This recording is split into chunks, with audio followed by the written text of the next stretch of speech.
Good morning, everyone. This is the Vermont House Committee on Commerce and Economic Development. It is Tuesday, May 7th, May 6th. Thank you, 2025 at 9:02 in the morning. So we're using our first 50 minutes of this morning to begin taking a look at H-137 that has made its way back from the Senate to us. And so we have our legislative counsel, Maria Royal, with us. Good morning, Maria. Thank you for joining us. Good morning, everyone. I'm happy to be here. Maria Royal with Legislative Council. And the document that I'm sharing with you. It's your hearing aid. It's heating back. Oh, really? That's posted here. I don't have the official as passed by Senate yet. I don't know if it's been pulled together. Maybe it was just posted. But what I do have is the Finance Committee report, which did pass third reading on Friday.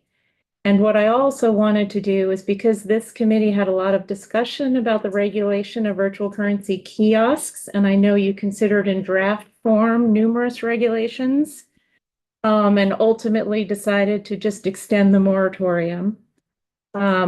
But what I wanted to do is, because then finance went back to looking at all the consumer protections, passed them out, passed the Senate.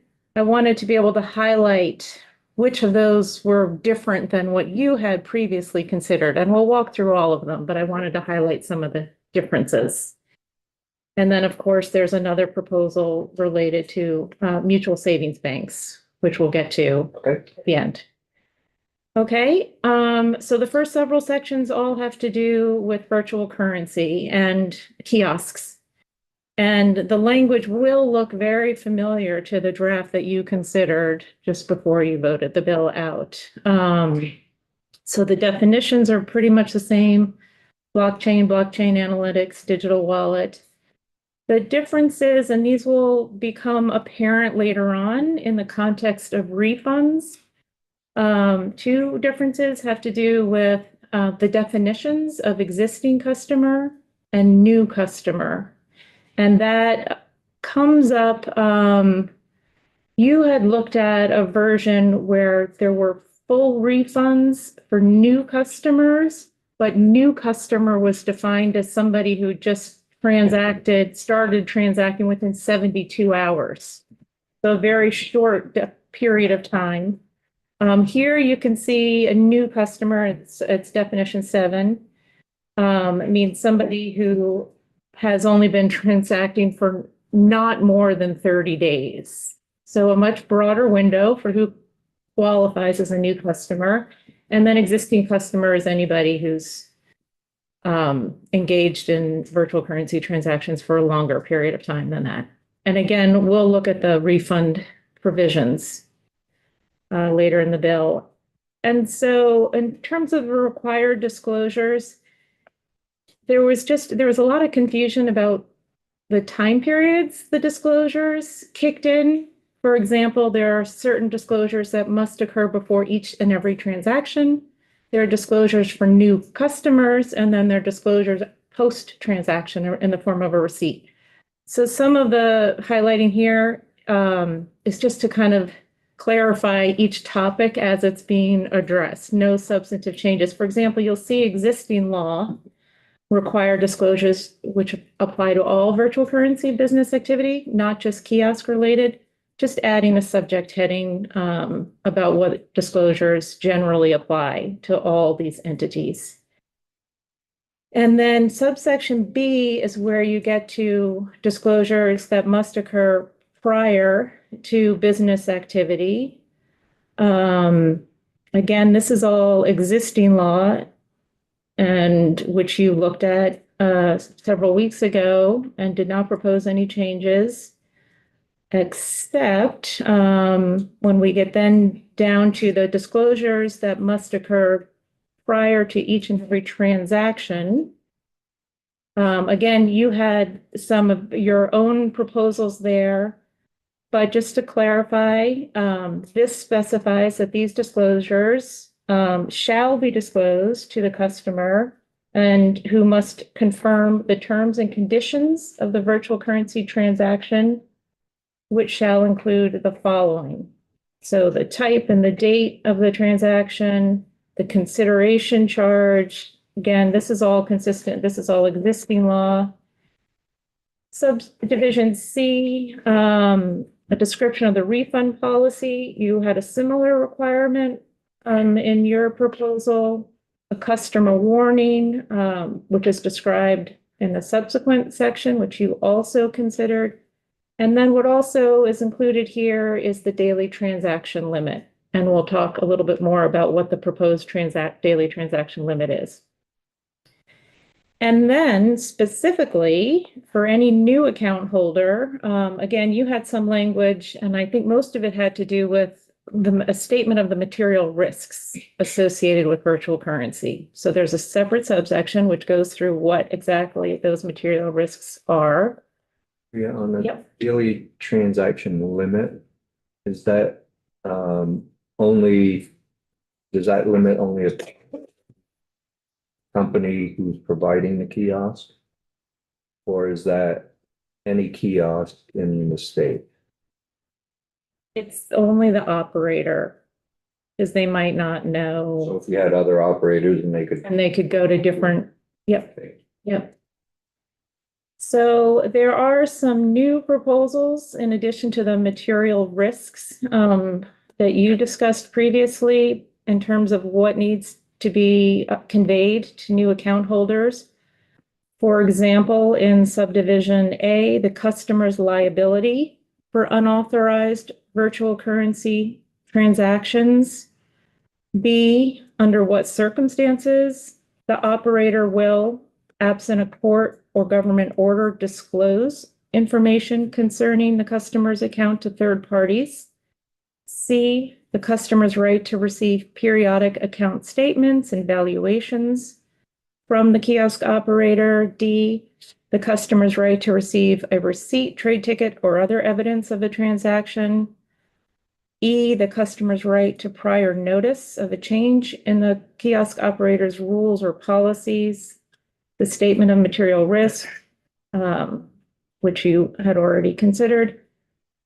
Contact information for DFR, if there are any questions or complaints about a licensee, and then just a general catch-all provision. Other disclosures as are customarily given in connection with the opening of a customer accounts. So then getting to the specific receipt requirements, just a clarification there in existing law, the transaction, the value must be expressed in terms of US currency. I think that's the only change for the general receipt. We'll get to the more specific kiosk receipts. Daily confirmation, again, that's existing law, just a new subject heading. So the kiosk receipt, very similar to what you considered, just an additional requirement that it's not only in paper and electronic form, but it must be in a retainable form. And then all of 1 through 4, you looked at this language before, the identification of the digital wallet address to which the currency was transmitted, the name of the account owner, any unique transaction identifiers, the refund obligations, a new proposal, a statement of the operator's liability for non-delivery or delayed delivery of virtual currency, and the contact information for DFR. The customer warning provisions that go out with each transaction are essentially the same, just some clarifications. You can see that on line 6, I understand that the purchase and sale of cryptocurrency may be final. You had shall be final, but there may be instances where if it's fraudulently induced, you get a refund. Clarifying that the funding is going to a digital wallet, just to use an appropriately defined term. And then a new requirement from this committee's perspective, the virtual currency kiosk operator shall ensure a customer has a readily accessible opportunity to end a transaction for any reason prior to its completion. So the statement of material risks that go to new account holders is very similar to what you reviewed before, and I can quickly go through it. Is that helpful to kind of refresh your memory? Or I'm not really sure how fast you want me to go through some of the stuff, if you've seen the language or what's, It's stuff that we've seen already. okay, okay. New. Okay, so just the new stuff. So then we get to specific requirements relating to kiosk operators. In the version you looked at and an existing law, you did not consider a change to the daily transaction limit of $1,000. The proposal coming from the Senate is to increase that limit to $2,000 for new customers and increase the limit to $5,000 for existing customers. The 15% fee is not change. You had increased it. You considered increasing it to 15% or $5, whichever is greater. That is unchanged. So the moratorium, this version as passed by the Senate also extends the moratorium for another year. So all of these new consumer protections would apply to the, I believe now 2 existing kiosks in the state. Okay, but I think there were 3 and now there are 2. You have to confirm that. Okay, so only those 2 entities would have to comply. Otherwise, the moratorium still prevents new entities entering the market. The customer identification that's required, very similar to language that you considered. What's new, and it includes a government issued identification, et cetera. In addition, the operator shall take a photograph of the customer in a retainable format at the kiosk for each transaction. Customer support is the same. While during the hours of operation, the mandatory live screening for new customers over 60 years of age or anybody who's trying to do more than $5,000 in business during any consecutive 10-day period, that's the same. Similar criteria and consideration during that screening. The use of blockchain analytics is essentially the same, but there's an additional requirement that the operator retain an established third party that specializes in performing blockchain analytics to assist in anti-fraud efforts. So then we get to the refund provisions. Again, you had looked at a full refund for new customers, which I think were 72 hours since their first less than 72 hours, and then had to report to law enforcement, I think within 7 days, 14 days. The proposal here is, well, one, you have new customers, which brought into 30 days, and they have 90 days to report to both the operator and law enforcement. And then for all other customers, existing customers, that period of time is also extended to 90 days to report the fraudulent activity to the operator and also to law enforcement. And then a clarification that fee refund for existing customers shall include all fees charged in association with fraudulently induced transaction. So the fraud prevention provisions are pretty much the same as what you reviewed, just some more details, some more requirements. You'll see in subdivision 5, procedures and controls that prevent more than one customer from using the same digital wallet, procedures and controls that enable the kiosk operator to prevent a digital wallet from being used. At a kiosk, it operates if the operator knows or reasonably should know the wallet is affiliated with fraudulent activities. and policies and procedures for using a risk-based method for monitoring customers on a post-transaction basis. So some additional requirements there. The due diligence policy, similar to what you've looked at, as are the compliance policies, the requirement for having a compliance officer on staff, and also a consumer protection officer, both full-time employees. And then finally, a new subsection R, this is authority for the commissioner to adopt rules necessary and proper to carry out the purposes of this section, including with respect to what constitutes fraudulent activity or a fraudulently induced transaction in the context of customer transactions at a kiosk. So that is an overview of all of the proposed consumer protections. And in particular, some of the variations from what you had considered previously. So then a new provision, new to this committee, is proposed by the Senate, and it has to do with mutual savings banks. These are banks that are owned by their customers.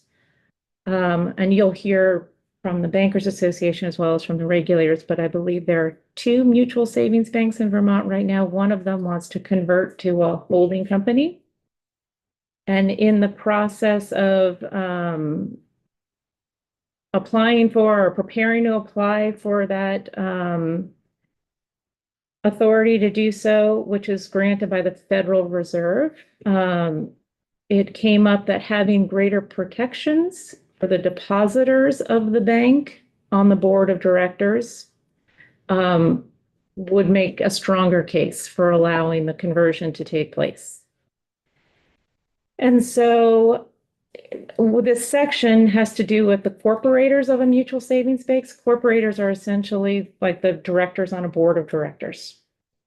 And so these are the statutory requirements that pertain to the corporators. So you can see that our new proposals here are that with respect to those corporators of a mutual savings bank, more than 50% of all corporators shall be depositors of the financial institution. Subsection F, at least 2/3 of all corporators shall be independent. And then that is defined. An independent corporator means an individual who was not an employee, director, or officer of the institution, its subsidiaries, or its affiliates. And then finally, subsection G, a requirement that just specifying that the corporators are fiduciaries of the depositor base and shall exercise their authority in the best interests of the depositors with a duty of loyalty and care. In exercising their duties as corporators, corporators shall consider the interests of the depositors, the borrowers, and other customers of the financial institution, the general benefit and economic well-being of the communities served by the institution, and the safety, soundness, and general business needs of the financial institution. So again, these are just changes to existing law that apply to all mutual savings banks. And then you'll hear more about why they're proposed. So those are the proposed amendments to H-137 as passed the Senate. Any questions, Maria? So I don't have any questions about the second part because I have a lot that I need to learn still. But back to the first part about the crypto kiosks, it says that a photograph is going to be taken. Yep. Is there any notification in there to the customer that they're having their picture taken and how long that picture is going to be held by and who has access? Is that part of it also? That wasn't discussed at all, and there's no specific language around that. The only provision that I'm thinking of, I think there's a disclosure about data sharing with third parties, that notification. But in terms of anything more specific about photographs, there are no other. Nothing about like your facial features have to be readily seen or anything like that. They're just a picture will be taken. Correct. Okay, thank you. The questions for Maria? Michael? Is this a good time? Okay. Everybody.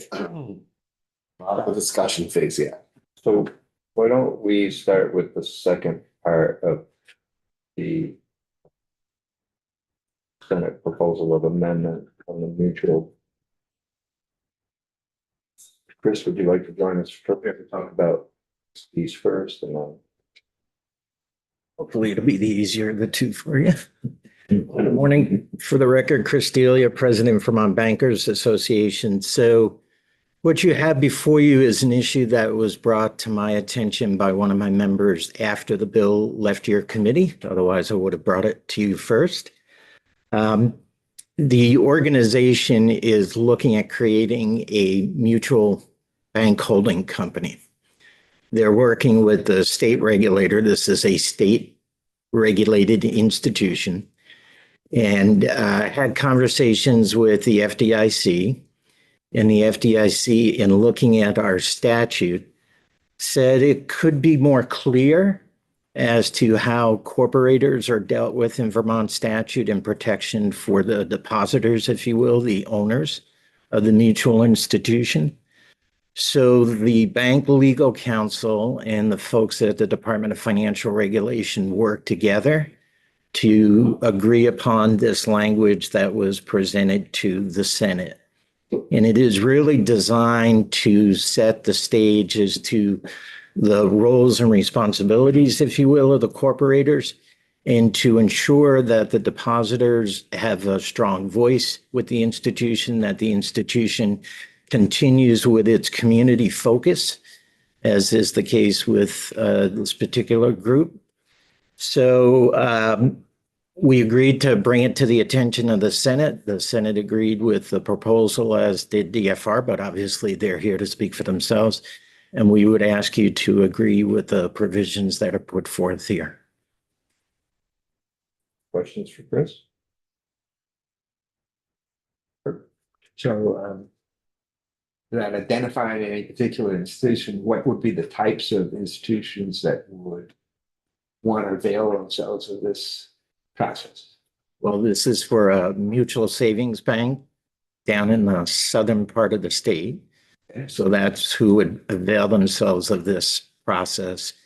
The mutual bank holding company is an opportunity for them. It's an umbrella organization, a bank holding company.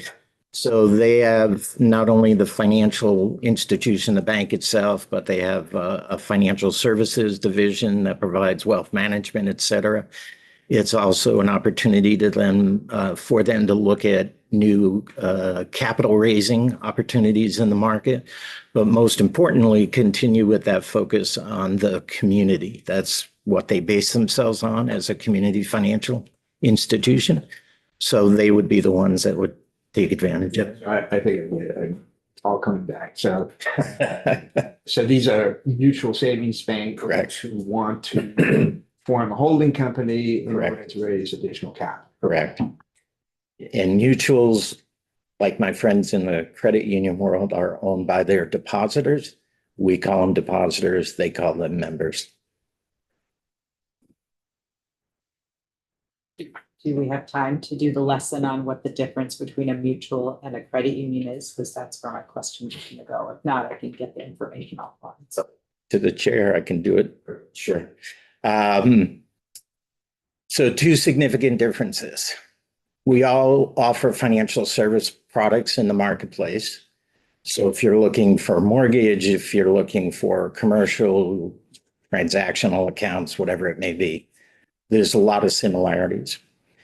Credit unions were designed to serve a core membership, the owners of the institution, typically with what's known as a common bond.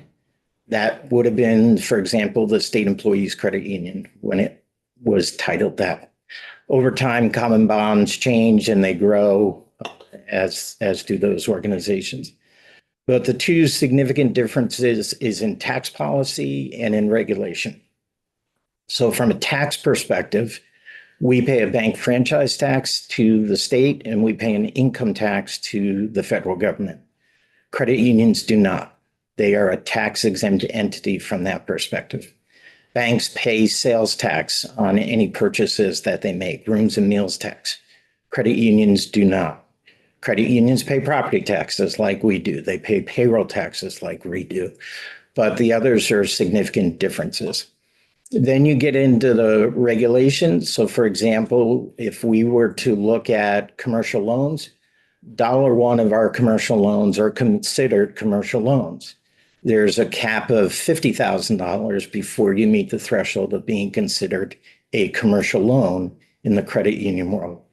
Community Reinvestment Act would be a significant one. We are responsible to adhere to the Community Reinvestment Act regulations as promulgated at the federal level. That's designed to make investments in your local communities in the footprint that you serve. Credit unions do not have that responsibility under CRA. So those are a few differences that I'd highlight. Yeah. Other than that, close your eyes, walk in the door. It's pretty much the same thing. Chris, when it comes to both the photograph that ED flagged and the a government issued ID, getting a copy of that, I'm just curious, like from your just opinion, privacy concerns around kiosk like collecting those. Do you think this is like the institutions that are going to be having these kiosks are already protected by state and federal? I'm going to let the regulator answer that. What I wanted, but you should also know, not from a photograph point of view, but any bank ATM that you go to will have a camera based in it. Yeah. And that is designed to identify any criminal activity that's going on. That falls under all of the protections that you folks are familiar with in our conversations regarding banking. They would regulate how the DFR would regulate the kiosk in this perspective. I'd ask them to Okay, cool. a question for you. The questions, Chris? No. I know what you're thinking. Was wondering myself, but. No, I Breakthrough. still can't cut that deal. Actually, I'm trying to remember what the ATM bank limits are. ATM bank limits are set by the institutions themselves. Yeah. And they are designed to limit the impact on your account. So if somebody were, if you will, able to get access to your card and information, it's to limit the withdrawal amount on the account. There's also only so much money in an ATM machine, especially the ones that are located outside of the financial institution directly. But it's set by the financial institution.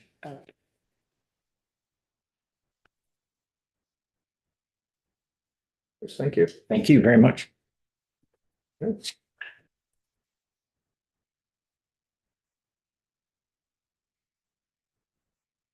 morning, everyone. Aaron Ferentz, Deputy Commissioner for the Department of Financial Regulation and the Banking Division.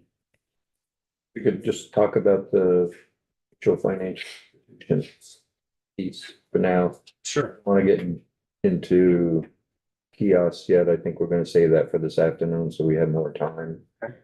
Get us into the middle of discussion and then have to break it off. No problem. So as you've heard, we did work on this language. We are supportive of it. If you just look at the language, all it does in our perspective is strengthen the corporate governance of these institutions in Vermont. So you've heard there are 2 mutual savings banks. We made sure to check with this was proposed by one of them. We made sure to check with the second institution and they had no objections as well. I don't know if you have any more direct specific questions I can answer. Any questions? Yeah, so this is kind of setting the stage for these banks to develop a holding company structure, right? Is that basically it? Well, I think it's still at step 1. All it does is clearly delineate who the corporators of the mutual bank should be. And then what they do with it with their federal regulator is sort of the secondary choice. Our language doesn't make it easier or different. It just strengthens the corporate governance structure, I would say. Like the FDIC was looking for something. I think the FDIC was telling this institution, yes, we would like it a little more clear as to who the corporators are and the need for the independence Or component. they would approve a holding company structure. I think there was different tracks of how you would go about it within the FDIC. I think technically it probably still could have gone through. It's just a matter of the FDIC's process. And do you have regulatory authority over the transaction to create a holding company, or is that just a? Yeah, no, that would be an application that we would have to sign off on, because they would essentially be taking a mutual bank, converting it into a mutual holding company, while then forming a new stock bank that's owned by the holding company. Thank you. How different is the new language to what is currently in practice? That's a great question. I think for the most part, most corporators are already from the geographic location of the institution. I mean, we're talking about rural areas of Vermont where these two institutions are. So they're going to be in that community. They're going to know people that are customers of the bank if they're not already customers of the bank themselves. So I think this just better defines the independence and sort of those components that probably already exist, but I don't know specifically. We haven't been tracking it, so we don't know. Exactly. The questions for Aaron? The question I asked earlier, I'm just curious about the privacy piece of like what would cover these when it comes to the government issued ID and the base biometric data that's collected. Yeah, sure. So the financial privacy component of the money transmitters, so those institutions in general are covered by DFR's privacy regulation. I believe they would also qualify under GLIBA protections as well for information sharing and protection. Questions? Aaron, thanks. Yeah.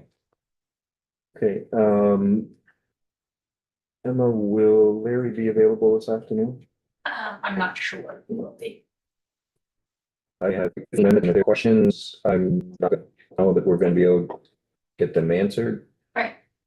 He's on now. He's on Zoom now. Understood, but if we start now and we can't get questions answered or can't get to questions yet, He's gonna try and move his flight so he can be here Okay. at 3:15. okay. Larry, why don't you come on and just go through the changes with us from your perspective, and if we get the questions, then that'd be great. Otherwise, we'll have to see what we can do this afternoon. Sounds good. Thank you. So just wanted to thank the Senate for giving us the time to work on a comprehensive consumer protection bill. I think this is the premier consumer protection bill in the country for any financial institution. We've been meeting with DFR since March and have come to a place that we can all support. We know that in your committee, the full refund provision was important, and that has been extended from the 72-hour period to a 30-day period, as well as continuing the moratorium that's in there as well. And we support both of those as well as the other protections put in place. So I'm happy to answer any questions. I can go through some of those consumer protections, but I think Maria already did that. I know there were a couple questions I can probably hit very quickly. One thing about the ID and how long we keep a copy of that and how long we keep a copy of the photo, that's under the Bank Secrecy Act. We're required to keep that information for 5 years under federal law because that's part of the KYC, know your customer information, and anti-money laundering information that we have to keep. And I would agree with Aaron that, we keep that safe because we're falling under the Money Transmitter Licensing Act and under GLBA, where we have to give a notification to customers on our website about what we do with their data. And on there, we say that, that we don't sell any customer data if that is the concern. And I think that was all of the questions, but I can take any others. So I know that we had talked about this last time. And I had questions about your users. And I just want another opportunity to ask them and whether or not you would reconsider providing the information. Sure. Which is how many different users use the kiosks? How long does the money stay in the original wallet that's deposited? The percentage of transactions that end up in a different country, and the average amount deposited. So the number of users would depend on the time frame. We've had a couple hundred customers in Vermont. I know Aaron testified last hearing in the Senate that we had $150,000 of transactions in the first quarter of the year. And there was about 80 something million of crypto transactions in total in the state. So it is a small fraction of the total crypto transactions in the state. So this bill would only apply to the crypto kiosks and not the exchanges where these types of scams are happening as well on a larger volume. In terms of, how does the crypto stay with the customer? I looked into that. We don't have a way of knowing that because digital wallets do not have identifying information associated with them. So there's not a name associated with a digital wallet. And most wallet applications so when a customer comes to us, they may have their own digital wallet that is their non-public facing address, but we get a different wallet address for them each time. And that's for security purposes because the wallet companies create a new wallet address for each transaction so that it's more difficult for a bad actor to know, where your crypto is going. So we don't have a way based on the nature of blockchain of determining that this crypto stayed with our customer because the wallet addresses change. We do blockchain analytics on every single transaction so that we know that that wallet address is not associated with criminal activity or fraud or money laundering. And the blockchain analytics allows us to go not only backwards, but also forward. So we can see that if crypto came from a nefarious source, when someone is selling crypto and when someone's buying crypto from us, we know after they make their purchase through the blockchain, if that crypto eventually ends up in a wallet that is associated with crime or fraud or money laundering. So I think that answers your question of, do we know where the crypto is going? We may not know what individual has it, but we know if it's associated with any crime. And if it is, then that customer gets blocked and we submit a suspicious activity report. So And in terms of, go ahead. you know where it goes, but you don't know how long it stays in the wallet. The question is, we know how long it stays in that wallet that we've sent it to, but customers, we don't know how long it stays with that customer because customers have multiple wallets. And the way that the wallet companies, the way that it's made is that multiple wallet addresses, public wallet addresses, will feed to the same private wallet address, but we don't know that that's the same customer unless we did like a survey and asked them. And the surveys we have done have been, like 80 something percent of our customers say they're buying crypto to invest, which is an indication that they're holding onto it themselves. And in terms of the countries, like the wallets don't have countries associated with them. The only way to know that is if crypto eventually ended up in a foreign exchange, you could surmise that it's going to a different country, but you don't know who owns that wallet. And that's the nature of blockchain. That's the Coinbase would give the same answer if they're here today. And the average transaction is under $1,000.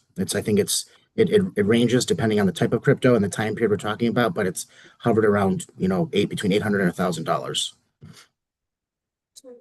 In those transactions, do you know what percentage are the customers are using cash versus a debit card? And then my other part is, are there any other methods of, can they use anything else other than cash or a debit card? So at our kiosks, you can only use cash. You cannot use a debit card. So they're 100% cash. Some of our competitors, none of which are in Vermont, they allow debit cards. Okay, thank you. I was just wondering, so we had, when we were looking at the data privacy kind of provisions, Maria had done a chart of all of the states regulations and federal regulations that kind of apply to entities that fall under DFR's regulations.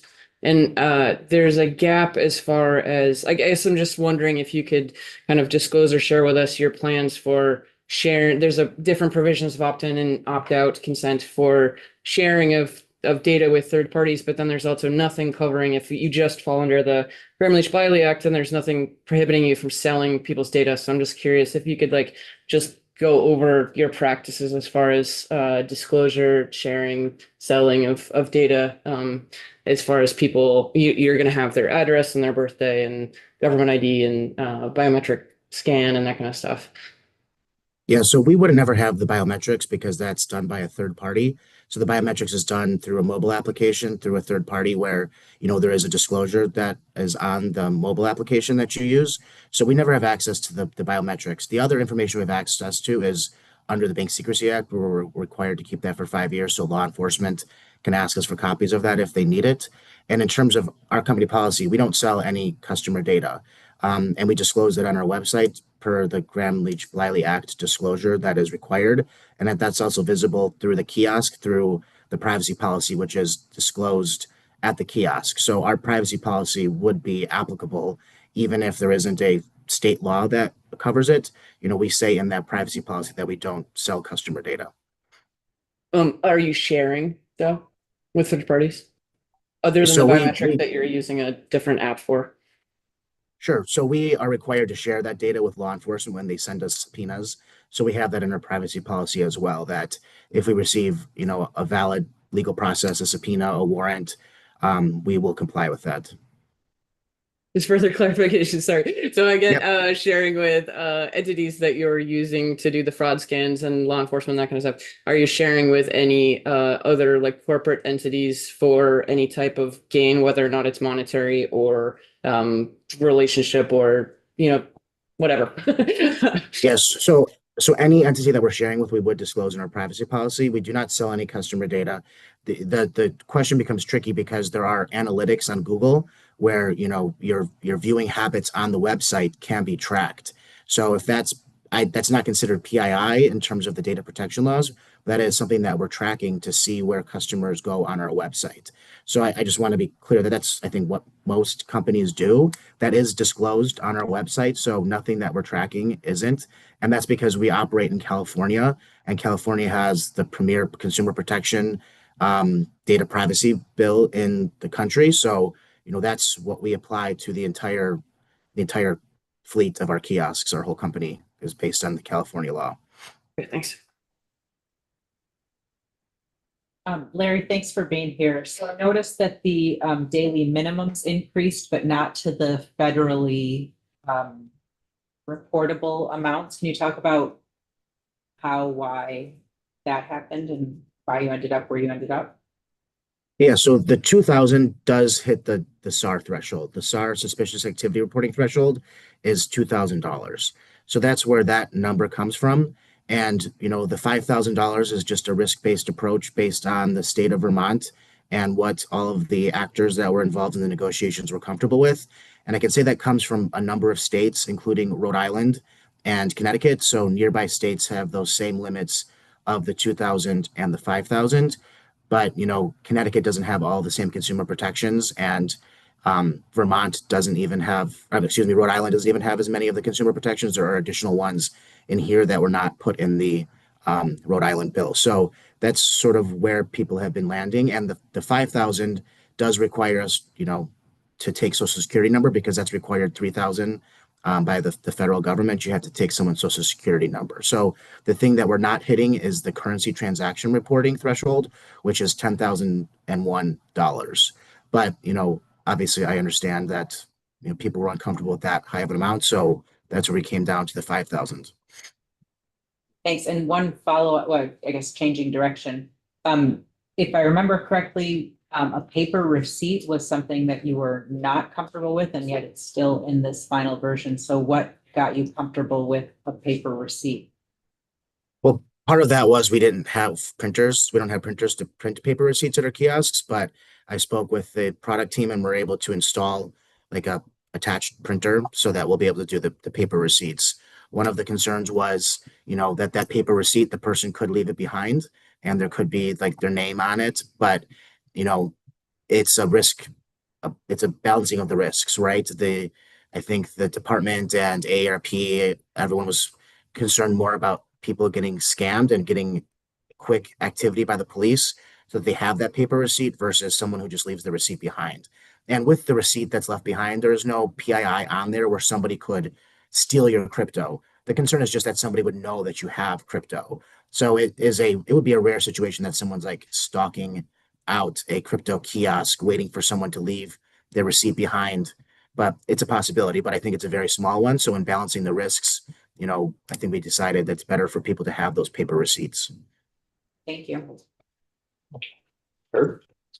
You can ask this. Hi, Larry, how are you? Hello. You can ask this. I'm not asking for an instant calculation, but what would be, I'm looking for what would be the annual percentage rate on the transaction fee, for new customers, daily transaction fee for new customers and existing customers.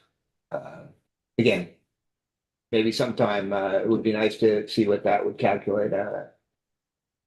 So the fee cap is at 15% in this bill for all users. Yeah, I understand, but I'm just trying to figure out how that converts to annual percentage rate kind of thing.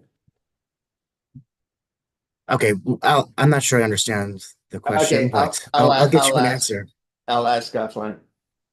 Okay, apologies. Other questions for Larry? Larry, are you currently using blockchain analytics for all of your kiosks? Yes, we use Elliptic right now. We've used other companies in the past, but we've used blockchain analytics for, since it was invented. So from July 1 of last year up to present, do you know how many transactions that occurred in Vermont were using blockchain analytics were deemed to be possible fraudulent? I could find that for you, but I don't know that off the top of my head. I can say that we've had one report of fraud of a defrauded customer, and we refunded that person the full amount. They reported that, I believe, to the AG's office or the department. I can't remember which one, but that was investigated, and we refunded that person the full amount. So our data from people reporting scams is that there's been one scammed person. Yeah, I'm just wondering through your analytics if you were able to determine if other people that hadn't reported, but they may have been scammed as well. Yeah, I just don't have that information, unfortunately. I'm sorry. Emily? Michael? Sorry to be a pain. So just run down the numbers again. How many transactions in the state of Vermont? If you're asked, are you asking for like the last year or? Sure. Yeah, I can find that for you quickly today. I don't have that at the tip of my fingers. Okay, and I know the amount was 150,000 last quarter. So if we extrapolated, probably like 600,000 for the year. I just don't know the number of discrete transactions, but the daily transaction limit was $1,000. So we're people couldn't buy more than 1,000. So we're talking about hundreds of transactions. So $150,000 for a quarter in the state of Vermont. And regardless of how many transactions there are, $150,000 in a quarter for 2 kiosks? Or We 3? used to have 3. We had 3 up until a few months ago when the contract ended. Now we have 2. And the market is unbanked individuals, and yet they have So 100. Sorry. No, go ahead. Sorry. And we're talking, because that's the market is unbanked individuals, people that don't trust the financial, or not don't trust, I shouldn't have said that, I apologize, that are more interested in doing physical transactions. And we're talking about $150,000 for a quarter. And I know that me personally, I can't imagine finding 100,000 or, $1,000 to put into crypto. And so I'm just trying to figure out, that's a lot of money. And I don't know. I guess it would be nice to know the transactions and how many transactions and how many different customers are putting in 150,000 per quarter? Yeah, so our demographic is not just unbanked and underbanked. We're talking a lot about privacy today. So there are a lot of people in this country that do not want to attach their bank account information to a crypto company, whether it's a exchange or a mobile application. In particular, after the bankruptcy and collapse of FTX, that committed a fraud on tens of thousands of people and stole their crypto. So there is a big portion of our customer base that is more comfortable using a platform that's cash. Our best performing kiosks have been next to ATMs where people can take cash out. And if it's anecdotal, but people usually will just go to their bank to get the money. Like they don't have things under the mattress. We have some stories from like a customer in Illinois who's a nail tech, gets paid in cash. The kiosk is at her local gas station, so she buys a couple $100 after work when she's cashing out her tips. And then there's a demographic that is more comfortable using a physical product. So this is people who use bank branches and write checks. There's no need in this modern world to use a check, but there are people who still do it because they're comfortable with the physical aspect of a check. And that's, I think we say like someone like our CEO's mom who, she still writes checks even at our company, even though we do wire transfers much more easily than writing a physical check. So, there's a lot of different types of people that use our kiosk. And, Vermont is one of the states protecting people's ability to use cash. So cash in and of itself is not suspicious because that's the form of currency in this country. And with all of these protections in place, we're ensuring that nobody is doing something nefarious. Somebody who is a money launderer or a criminal doesn't want to go to a kiosk, get their ID taken from the first transaction, get their biometric scan done, get a photograph taken of them at the kiosk. They have to have a phone call if they buy more than $5,000. So we ask them the purpose of their transaction. So this is not a product that is used by money launderers, especially at these smaller dollar amounts. So, I'm just having a hard time answering your questions because I know the implication is that people are doing nefarious things with these kiosks. That may have been the case in the past, but with all of these consumer protections, it's impossible to do that because we submit SARs and you'll get caught.